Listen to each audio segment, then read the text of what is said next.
जय जय सीताराम। हर हर महादेव। पंडित माता प्रसाद शर्मा, मालीपुर अकबरपुर के पास तुलसी नगर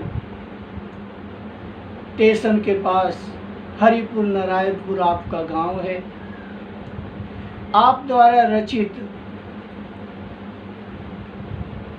अवधी भाषा में सुंदरकांड बहुत ही मार्मिक और बहुत ही अनूठी रचना है आपकी।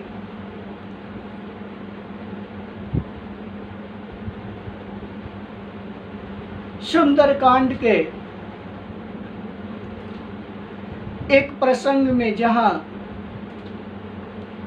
माता जानकी की खोज करने के लिए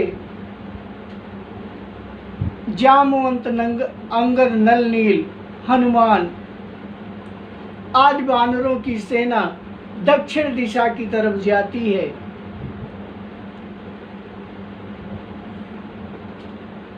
हनुमान जी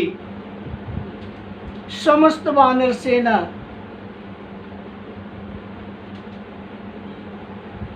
गीधराज जटायु के भाई संपाति द्वारा सूचना प्राप्त हो जाती है कि 100 योजन समुद्र पार करके जो जाएगा वही माता सीता का दर्शन पाएगा और प्रभु राम का अनन्य भक्त होगा।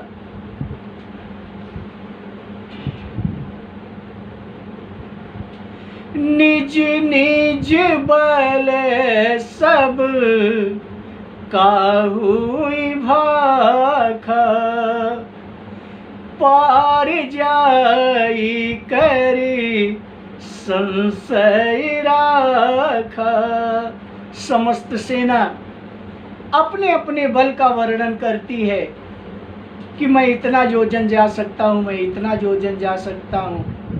रीक्षमान जामवंत कहते हैं कि जब मैं तरुणाई अवस्था में था, युवा अवस्था में था, उस समय पलक झपकते ही एक निमेष में समस्त पृथ्वी की 7 बार परिक्रमा किया था।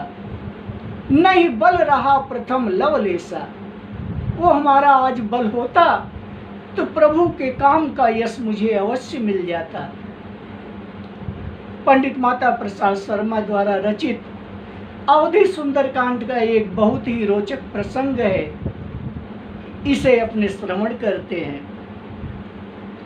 सागर तीर खड़े सब जाई के, सागर तीर खड़े सब जाई के, पार करई कई से सिंधुआ भारी, आपनी कुबती भाखै सबई चुप बैठाय हैं बज रंग खेलारी। तबले बूढ़वा जमवंत कहे चुप साधे यहाँ मुख बोलाया गारी। भारी से भारी करा तू काज, इझीन के काज में बाका लचारी।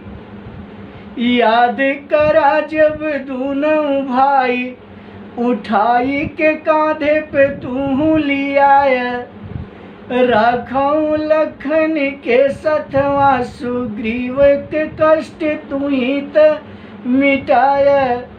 तू लरिकाई में लीली के सूरज, तू लरिकाई में लीली के सूरज, देवन से वरदान पाया। आजू बना उठवा मौनी बाबा, नायापन कुबती तू बतलाया। रीक्षमान जामवंत हनुमान दादा से कहते हैं कि आज मौनी बाबा बन के आप एकांत में बैठे हो। को नहीं जानते हैं जग में कपि संकट मोचन नाम तिहारो। जब तक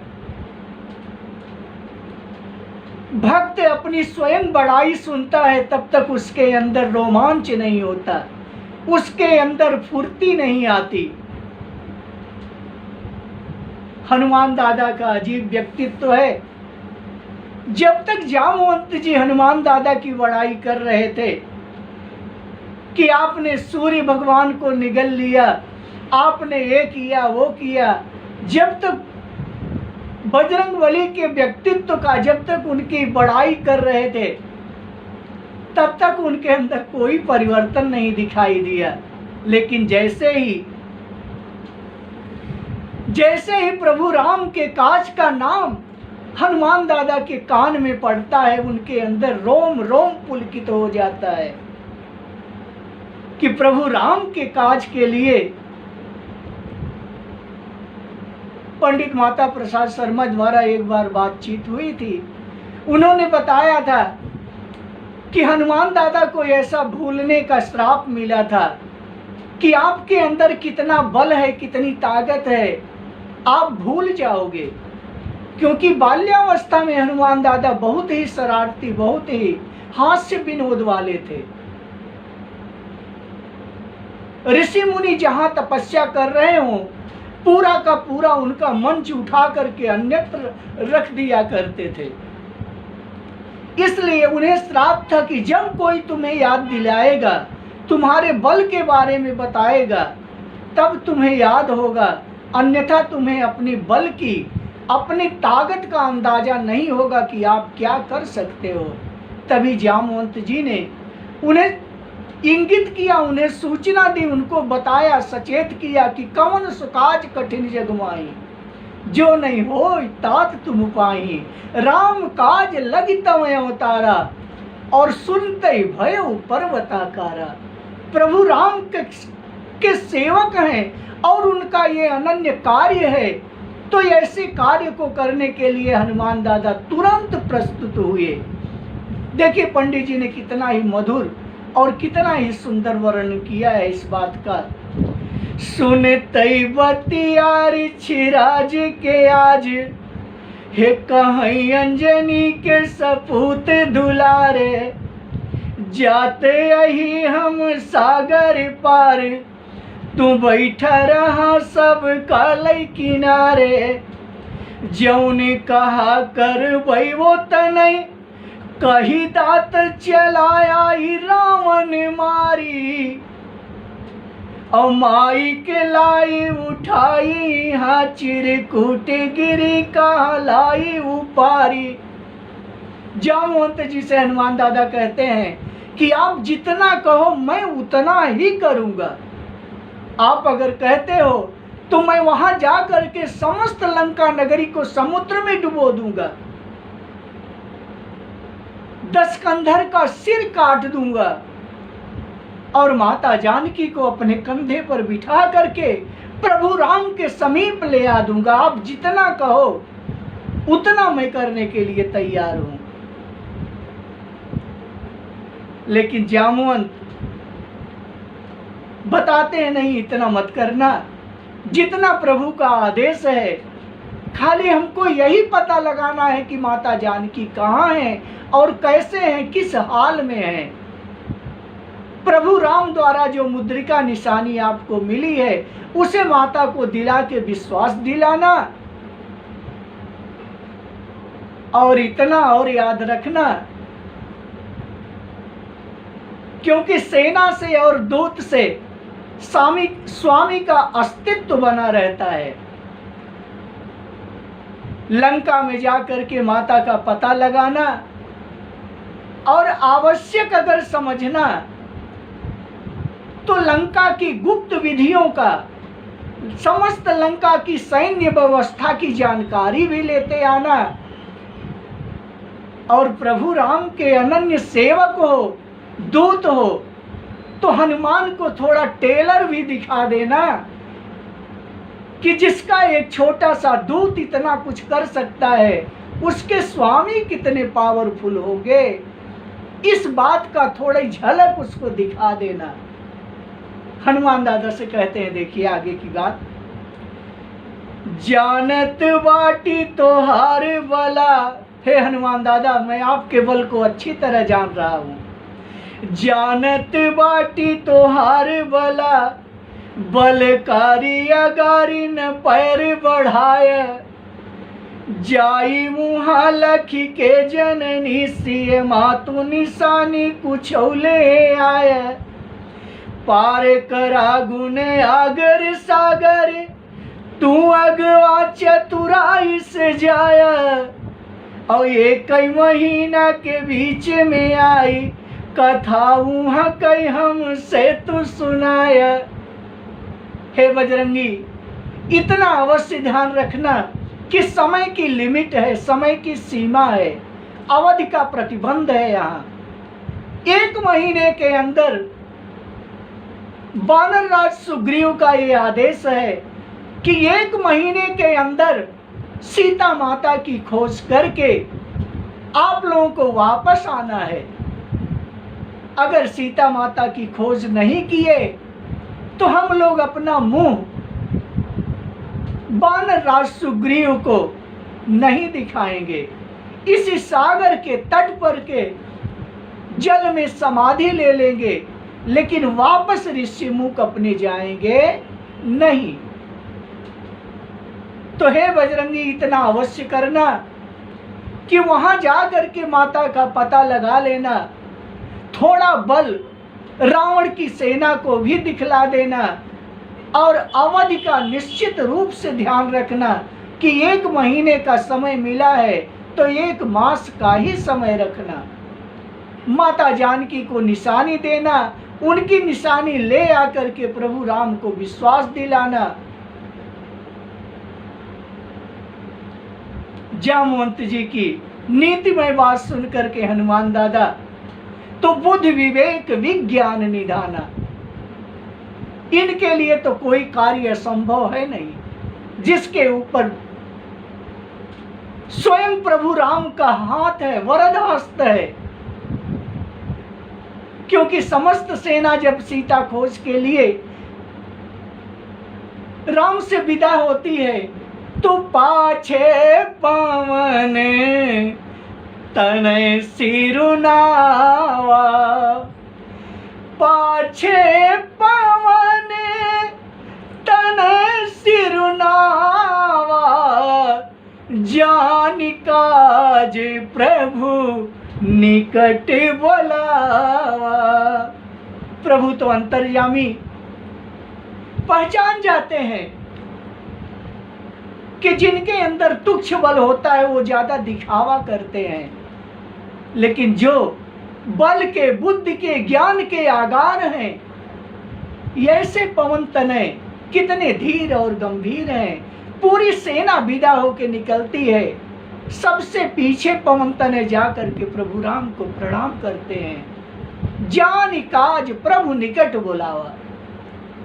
प्रभु राम को विश्वास हो गया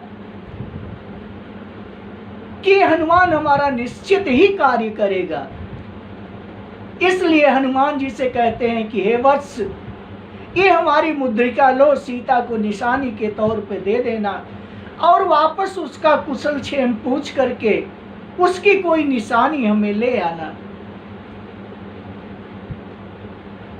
हनुमान दादा जामवंत जी से कहते हैं, सुनी के बतिया छतिया हुल सई, सुनी के बतिया छतिया हुल सई, जमवंती कहाँ मन कई तू हमारे, और जब ले हम आई न तू तब ले रही आई हवा कंद मूल सहारे, खाया सब फल फूल यहाँ दुख काटाई सगरे के किनारे, और शीस नवाई उड़े हनुमान उ राम के मुदरी मुंह में डारे।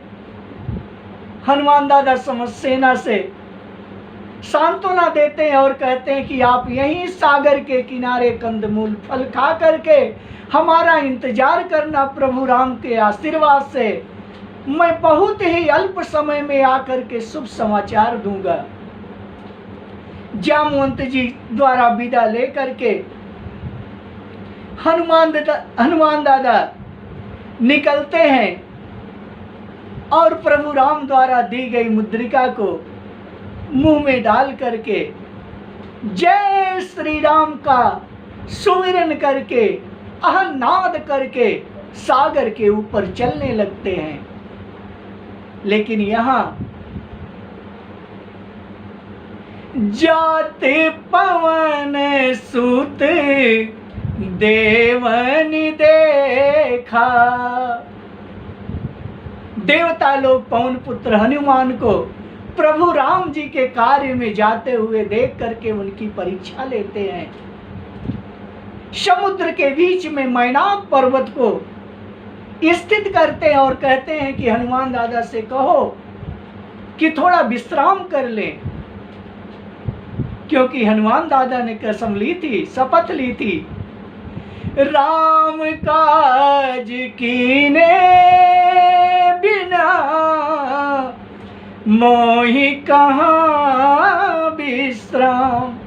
हनुमान दादा ने कहा था कि जब तक प्रभु राम जी का कार्य संपूर्ण नहीं करूंगा तब तक मैं विश्राम नहीं करूंगा। मैनाक पर्वत और सुरसा नाम की निश्चरी का भी देवताओं ने वहां प्रबंध किया और प्रभु राम के कार्य करने जा रहे हनुमान की परीक्षा भी लेते हैं। हनुमंत यह कितना गुणवंत, न जानी सके देवते चतुराई, ले परीक्षा बधे पठे, रहिया में मिली सुरसा तब आई, आजु आहार दिए देवते, कहते कपि बोले सुना तनि माई, राम के काज से लौटी तली हूँ, हमें भर पेट तू खाई है माई। हनुमान दादा कहते हैं कि हे माँ, राम काज में जा रहा हूं, राम का कार्य करके आ जाऊं तो तुम खा लेना, कहां मैं ना पाड़ रहा हूं, तुम अवश्य मुझे खा लेना, अपना पेट भर लेना मां। इस तरह से परम बुद्धिमान, परम गुणवान, बुद्धि विवेक विज्ञान निधाना ऐसे पवन तनय सुरसा से भी पार पा करके आगे बढ़ते हैं। बोलिए श्री रामचंद्र भगवान की जय। परम पूज्य पंडित माता प्रसाद शर्मा जी के चरण कमलों में विनोद गिरी का प्रणाम स्वीकार हो। जय गुरुदेव।